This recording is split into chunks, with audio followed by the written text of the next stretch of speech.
try to impart some knowledge to people and also to the government.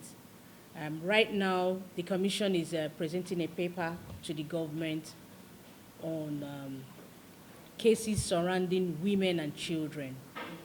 It has not been easy for the Commission because, when you're under the presidency, under the government, it's really like your hands are really tied. You cannot do much. But we have been trying to see what we can do to penetrate the government and let them know that this is what we have to do.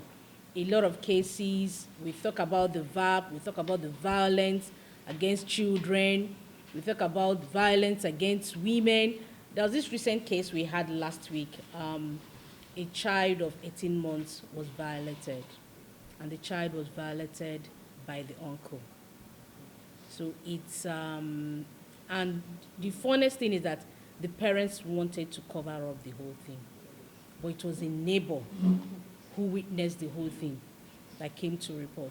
We always tell them, speak out. When I asked the mother, because I was the one handling the matter, I asked the mother, why do you want to cover up? He said, Madam, when this child grows up tomorrow, the stigma will be there. And I said, then what will happen to the uncle? So you mean this child doesn't have the right to live and the right, because she's a girl, because she's a child girl, you have to touch her inappropriately. And I said, if you don't speak out, it will not stop. He will continue. So you have to speak out. Yes, the stigma will be there. They will say just 1 or 2 months and everything will, go down. And people will be aware that you cannot do this to, people you see maybe they are weak or, that's what they say. But I don't believe that. I believe we're all equal. Every man, every woman is equal. You have the right. The way a man was born is the way a woman was born. So we have equal rights. And until we understand that women have equal rights with men, I think it will be a better place for us. Thank you. Thank you so much, ma'am. I like financial gains, or you're not doing it because you want something in return. It's just more of a behavioral issue that needs to be dealt with. Because we've seen cases of fathers abusing their child. So my question is, yes. I believe that you're trying to address, I don't know, okay, if that is, what are you trying to do to address the root cause of it? Might not be like the first. Okay. So, yeah. To address the root so that it doesn't come to women's rights.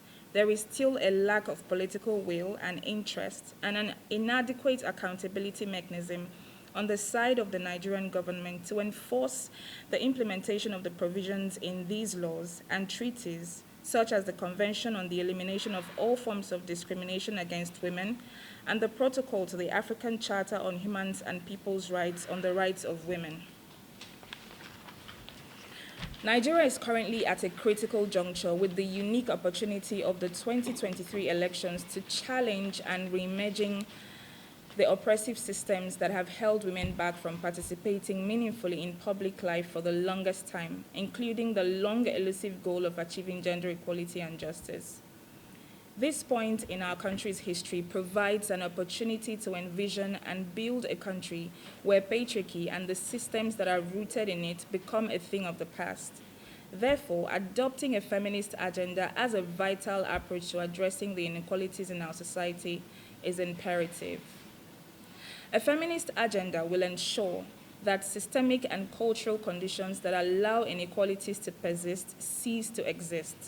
It will provide the pathway for women, men, and gender non-conforming people to thrive and have control over their lives and communities. There can be no meaningful prosperity and development if the government is not willing to take concrete and adequate actions to address the root causes of gender inequality and find a lasting solution to it. The feminist movement and women groups, including local women's rights organizations across the 6 geopolitical zones, have played a critical role in advancing the rights of women in the country by constantly interrogating patriarchal systems and structures that entrench inequalities in our society. They have continued to provide the space to deconstruct negative power relations that foster inequalities while creating equal opportunity for all of us to thrive. Through feminist knowledge creation, the movement has continued to analyze, educate, and proffer solutions to the issues of gender inequalities through discourses and activities that confront and question norms and age-long practices that reinforce patriarchy.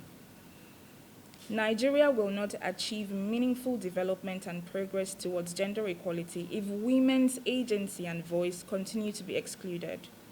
As a matter of urgency, the government must take action towards building a responsible and equitable society for all to thrive. And therefore, we call on the Nigerian government to adopt public policies and implement frameworks and treaties that they have signed onto to promote, protect, advance, and enhance the rights of women and girls, to enable for a more developed society whilst ending violence against women and girls in Nigeria.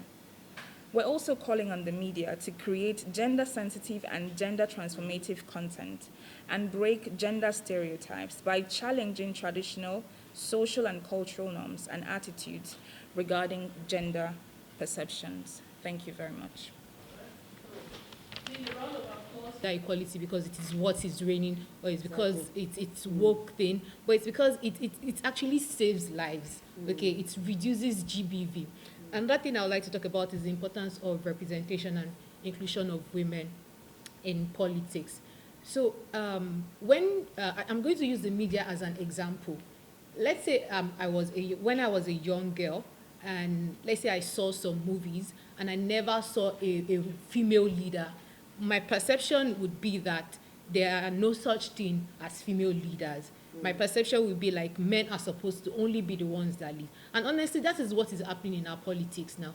The larger percentage of our leaders in Nigeria are men. And the message we are literally saying is that this seat is for men. It's men that are supposed to do this. And automatically, little children, little girls are going to grow up with the belief that, oh, I'm supposed to just be maybe an assistant class captain. I'm supposed to, it starts even in universities. We barely see ladies or girls or women competing for SUG presidents in their schools. And that is where it starts, because we've been made to believe that leadership positions are masculine and they are not for weaker vessels that women are believed to be. And lastly, I would like to talk about the gender bills that were rejected recently at the House of Assembly. Although the House of Assembly said they were going to recall the bills, nothing has been done yet. The 35% affirmative action judgment that was passed to recently, the case is that it might be repealed again, and that is not progressive at all. That is taking us back in time, making us believe that women are not supposed to be leading. And this is supposed to be an equal society. Democracy is supposed to be for the people and by the people. Are women not the people? We are the people, so we are also supposed to be part of those who are championing causes and leading this democracy. Thank you. Thank you so much. I think it's a good way to also land it. Impact of COVID-19, increased insecurities due to banditry and activities of unknown gunmen in several parts of the country, the surge in internal displacement, and an economic downturn for many. These have laid bare the historic systemic inequities that have gone unaddressed for far too long, for which women are at the receiving end. Nigeria's National Gender Policy 2006 enjoined the government to be proactive in its commitment to gender equality by addressing issues of inequality affecting women in the areas of education, health, employment, agriculture, legal reform, legislative protection, and decision-making. However, this has not translated into any meaningful change for Nigerian women, as they have continued to experience dire consequences of unequal power relations in all spheres of life. Gender-based violence has continued to be pervasive in the country. The 2018 Nigeria Demographic and Health Survey shows that 30% of females between 15 and 49 have experienced sexual violence. During the COVID-19 lockdown in 2020, cases of violence against women and girls soared, going further to show that Violence against women and girls is not only a shocking reality for many women and girls, but also a health emergency requiring more attention than it's currently getting. Women's access to governance and decision-making positions have continued to be at an all-time low. The national average of women's political participation has remained at 6.7% in elective and appointive positions, which is far below the global average of 22.5%, Africa's regional average of 23.4%, and West African sub-regional average of 15%. This low participation in leadership and governance has prevailed, and women have continued to be marginalized in all spheres of public life, with obnoxious social norms, political exclusion, and economic lopsidedness dictating the presence and voice of women in public life. Also, women in Nigeria have paid a heavy price in the conflicts that have been ravaging the country in the last 2 decades. They have endured unprecedented levels of sexual violence, increased food insecurity, and internal displacement, and undoubtedly, women and girls have been particularly affected by the conflict because of its devastating impact on economic activities. Gender inequality is one of the causes of gender-based violence, because when people believe that women are inferior to men, women are subversive, women are supposed to take orders, then when they don't do these things, men exercise, they think they're exercising their own rights because they are superior, so they use violence to take what they think is rightfully theirs. And that is why we have a lot of cases of gender-based violence, such as sexual violence, domestic violence, emotional violence, financial violence, that women experience both in their private and public life. That was developed from the African Feminist Forum. So we are not in isolation. So we have other African feminist sisters movement as well. We have the Uganda Feminist Sisters, we have the South African Feminist Sisters, we have the Liberian Feminist Sisters, we have the Nigerian Feminist Sisters. And we all work together to see that we promote and advance women's human rights in totality. And we do this in critical ways. One is that we work and engage with state and non-state actors in terms of ensuring that the policies, the framework that at national level we design as instruments that can help address some of these root causes that you have identified actually is done critically from a feminist perspective. It's leaving no person behind. So it's taking into recognition my own rights, is also taking into recognition the rights of persons living with disability, is also taking into recognition every human being that lives in the surface of the earth. So we bring all that together and begin to look at what are the policies that we can help the Nigerian government, for instance, begin to develop so that that policy can actually address these issues. As a country, we can't address these issues if we don't have an accountability mechanisms in place. And the policy for us is where the work begins. So part of what the NFF has done is to look at policies and ensure that those policies are actually not discriminatory to women or to persons. For instance, with the VAP Act, the NFF had to play its role and ensure that that VAP, the act, when eventually passed, will address all these issues that you have mentioned. So our work basically is at policy engagement. Now, we then have members who work individually based on organizations that are doing this work that you have mentioned now. So part of what we do is to see that we bring these organizations, mostly women-led organizations, and help them understand these issues, how it affects everyone, and what are the root causes, and what kind of programming can they initiate at their state level to begin to address these issues. Thirdly, as well, because we do work around policy and also holding our government accountable to some of these treaties they have gone to put their signatures on. These are the parts of engagement we do. So we engage at national, regional, and international spaces, because we believe in shaping the policy that comes out from those spaces to address some of these issues at local level. And we also recognize that part of the issue we're having, why these root causes are still lingering to this extent, is because at the local level as well, they also have bylaws, right, that help them make decisions. Some of the bylaws that we have seen that are at the local level are not concrete enough, do not have tangible elements to begin to address this issue. For instance, if you go to a community in the East, for instance, and you begin to engage with people at that level, and you ask the community, can I see your constitution or your bylaw? Surprisingly, in that constitution or the bylaw that governs them as a people, you won't find elements in that constitution that says clearly when there are issues around defilement, rape, GBV, these are the steps you need to follow to address it. So our work basically is ensuring that we have better frameworks, better laws, better policies that comes out from the national conversations that holds us accountable, but in the other sense, ensure that these issues you have mentioned are actually dealt with. So these are some of the things we're doing. For instance, as well, the verb law she mentioned.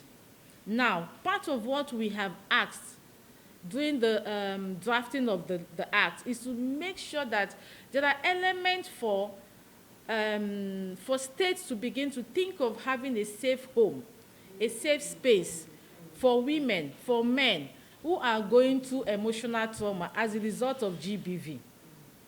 So these are the kind of work that we do. So we don't do more of community engagement, calling leaders to train them. No, but we have members who do those bits of work on our behalf.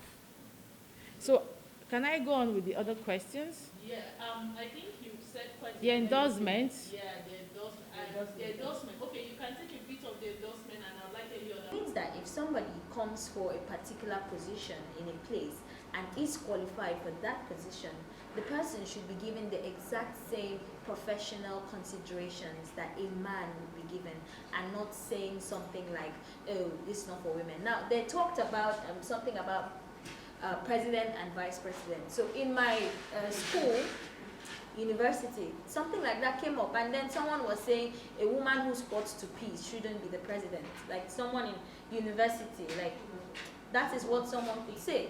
So when we talk about feminism, it's saying that those kinds of statements, whatever it might mean, shouldn't arise. It should be based on what the person can do, because that very girl who came up was very, very capable, but no one talked about that. They were rather concerned with how she urinates, which is rather disappointing. So that is exactly what, if the person has a misconception about feminism, it's because the person has not simply Googled what feminism means. So if you know what something means, then you will know what it is not. So now when someone is acting out what that thing is not, for example, people tend to look at someone, and when the person says, oh, you know what feminism is, you will know what feminism is not. And so if someone is perpetrating things that feminism is not, you would then know that this person, whether he or she claims to be a feminist, is not a feminist, because you know what feminism means. So I think it is just up to people to decide to be concerned enough about the word to actually just Google it. Because there are some people, when you try to even tell them what it means, they will tell you, I'm not interested in even knowing what it means. So I cannot then carry the definition of feminism and put in your head by force. It's impossible. So you have to show interest. The people having the misconceptions have to be concerned or interested enough to actually find out what it means. Then they would know that, you know, certain things that are being done are just not in line with what feminism is about. So that is my response to that particular question. Thank you so much. But Do political endorsements, because we're not into politics. The NFF is a vocal voice for women organization, even local women rights organization in the country. So we are neutral and we stand, we don't want to get involved into political conversation. However, we have members who do those work. So what we do is to strengthen their capacity to ensure that they work and represent us effectively at that area.